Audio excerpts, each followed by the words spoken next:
अरे सरिता, थोड़ी देर के लिए आ जाती किटी पर, ऐसी भी क्या मजबूरी थी? नेहा ने पूछा। अच्छा बताओ, तुम्हारी किटी कैसी रही?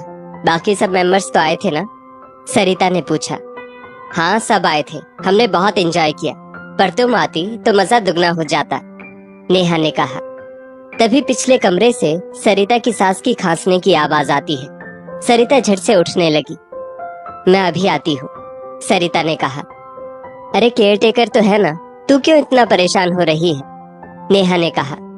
सरिता ने कुछ जवाब नहीं दिया, बस मुस्कुराकर 2 मिनट में वापस आ गई। पानी के साथ साथ दवाई भी पिलाकर आ गई। सरिता ने कहा, 24 घंटे की केयर टेकर रखने का क्या फायदा जब तुझे ही सब कुछ करना है? नेहा ने पूछा। वो केयर टेकर मैंने अपनी शारीरिक परेशानियों के चलते लगाई है, ताकि माँ जी को किसी भी प्रकार की कोई समस्या ना आए, पर दिल से मैं उनके लिए बहुत कुछ करना चाहती हूँ।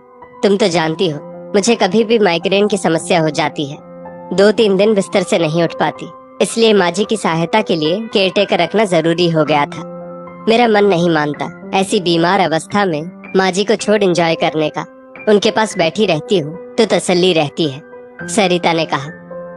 तुम कौन से जमाने की बहू हो, जरा बताना तो? आज के कलयुग में तो ऐसी बहू मिलना नामुमकिन है, नेहा ने कहा। मैं उसी जमाने से हूँ जिस जमाने से मेरी माँ सासू माँ आती है, सरिता ने कहा। नेहा और उसकी सहेली सरिता 45 से 50 वर्ष के बीच की महिलाएं हैं। सरिता के घर के पास नेहा का परिवार पिछले 3 सालों से पड़ोसी था। सरिता के परिवार में पति नितिन, सास आशा जी, एक बेटा और एक बेटी थी। दोनों बच्चे शहर से बाहर थे। बेटा जॉब कर रहा था और बेटी अभी पढ़ रही थी। नेहा के घर किटी पार्टी थी, जिसमें आने से सरिता ने इनकार कर दिया था। इससे नेहा थोड़ा नाराज हो गई थी। किटी पार्टी खत्म होते ही नेहा शाम 7 बजे सरिता के घर पहुंचती है। अच्छा सरिता, एक बात बताओ, तुम्हारे तो दोनों बच्चे शहर से बाहर हैं, तुम्हारी सास की देखभाल के लिए केयरटेकर भी है, तो तुमने अपनी सरकारी नौकरी क्यों छोड़ दी, वो भी अपनी सास की वजह से? नेहा ने पूछा। सच कहूँ नेहा, मुझे अपनी नौकरी छोड़ने का कोई अफसोस नहीं है। जिस माँ के कारण मैं अपनी बचपन की ख्वाहिश पूरी कर पाई, मैंने पूरे 20 साल अपने सपने को जिया, और उसी माँ के लिए मैंने नौकरी छोड़ने का फैसला लिया। इस बात का मुझे जरा भी अफसोस नहीं है, सरिता ने कहा। ऐसा क्या किया तुम्हारी सास ने तुम्हारे लिए? नेहा ने पूछा। जो मेरे माता पिता ने मेरे लिए नहीं किया, वो किया है मेरी सास ने। सरिता अपना सारा अतीत नेहा के सामने रख देती है। माँ, मेरा 12वीं का रिजल्ट आ गया, मैंने पूरे जिले में टॉप किया है। अब मैं आगे शहर जाकर पढ़ पाऊंगी, फिर मैं बड़े स्कूल में बच्चों को पढ़ाऊंगी। आंखों पर चश्मा, कंधे पर पर्स लटकाए, साड़ी पहनकर, बालों का जूड़ा बनाकर जाया करूंगी स्कूल, बच्चों को पढ़ाने। एक एक बच्चे पर ध्यान दूंगी। बच्चों को जब तक समझ में नहीं आएगा तब तक पढ़ाऊंगी, सरिता ने उत्साहित होते हुए कहा। बहुत पढ़ ली तू, अब हमारे पास ना है तुझे शहर भेजने के लिए पैसे। तेरे पीछे तेरी 2 बहनें और भी तो हैं, उनको भी तो देखना है, माँ ने कहा। आपने जो मेरी शादी के लिए गहने बनवाए हैं और पापा ने जो थोड़े पैसे जोड़े हैं मेरी शादी के लिए, उन पैसों से आप मुझे शहर पढ़ने भेज दो। वैसे भी मुझे सरकार के द्वारा स्कॉलरशिप तो मिलेगी ही, मैं छोटे बच्चों को ट्यूशन पढ़ाकर भी कुछ पैसे कमा लूंगी, सरिता ने कहा। तेरी माँ सही कह रही है बिटिया, तेरे लिए शहर से अच्छे घर का रिश्ता आया है। लड़का उम्र में 8-10 साल बड़ा है, चेहरे पर चेचक के दाग हैं, पर पैसे वाले खानदान का इकलौता लड़का है। राज करेगी तू। कुछ गहने और जोड़ी हुई रकम से तुझे ससुराल विदा कर देते हैं। अब तेरा आगे पढ़ना या ना पढ़ना तेरे ससुराल वालों की मर्जी पर निर्भर करेगा, सरिता के पापा बोले। अरे झूठी आस ना बैठाओ बच्ची के मन में। गांव की गरीब बेटियों के नसीब में चौका चूल्हा ही होता है, उनकी अपनी कोई ख्वाहिश नहीं होती, माँ ने कहा। शादी के लिए मना करने के बाद भी माता पिता ने जबरदस्ती उसकी शादी कर दी। अपनी सारी ख्वाहिशों की बलि देते हुए सरिता ससुराल आ गई। अरे सरिता बहू, बहुत अच्छे से तैयार होना, आज तुम्हारी मुंह दिखाई की रस्म है। सारे रिश्तेदार और आस पड़ोस की महिलाएं आएंगी तुम्हें देखने, आशा जी ने कहा। सरिता अच्छे से तैयार होकर मेहमानों के सामने आती है। सब सरिता का चेहरा देखकर यथाशक्ति उपहार देने लगे। अरे आशा बहन, तुम्हारा उपहार कहाँ है? हम सबको तो तुम्हारे उपहार का इंतजार है। खानदानी हार देने वाली हो बहू को या जड़ाऊ कंगन? पड़ोस की एक महिला सरिता की सास आशा जी से बोली। हाँ, हम भी देंगे अपनी बहू को मुंह दिखाई पर उपहार, लेकिन हमारा उपहार तुम सबकी सोच से कुछ अलग होगा, आशा जी ने कहा। आशा जी ने सरिता के चेहरे से घूंघट उठाया और उसे उपहार में एक कॉपी और पेन दिया, जिसे देख सरिता बहुत खुश होती है। बहू, हम तुम्हें आगे पढ़ाई करने का उपहार देते हैं। तुम जितना जी चाहे उतना पढ़ो, अपने मन चाहे कॉलेज में दाखिला करवाओ। ससुराल में रहते हुए भी अपने सब सपने पूरे करो। हम तो 5वीं पास ही रह गए, हमें ससुराल में किसी ने सहयोग नहीं किया। हम तुम्हें दूसरी आशा नहीं बनने देंगे। खाना बनाना, घर संभालना अच्छी बात है, लेकिन बहू तुम सिर्फ खाना ही बनाती ना रह जाना, इसके अलावा अपने बौद्धिक विकास पर भी ध्यान देना, आशा जी सरिता से हमेशा कहती। आशा जी के सहयोग से ही सरिता ने अपनी ग्रेजुएशन पूरी की। परीक्षा के समय आशा जी सरिता को किसी काम को हाथ तक लगाने नहीं देती, उसे पढ़ने का पर्याप्त समय देती। दूध, खाना सब उसके कमरे में समय से पहुंचा देती।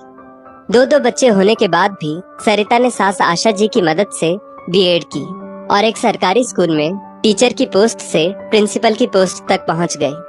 सरिता ने 20 साल तक नौकरी की, इसीलिए सरिता के मन में अपनी सास के लिए बेहद प्यार और सम्मान की भावना थी। जब आशा जी की तबीयत ज्यादा खराब रहने लगी तो सरिता ने अपनी नौकरी से इस्तीफा दे दिया। अब तू ही बता नेहा, इतनी अच्छी सास को मैं उनकी तकलीफ के समय कैसे अकेला छोड़ देती। कल वो मेरा सहारा बनी थी, आज मुझे उनका सहारा बनना है। उन्होंने मुझ में कभी कमियां नहीं ढूंढी, बल्कि मेरी अच्छाइयों की कद्र की, मुझे खूब प्यार और सम्मान दिया।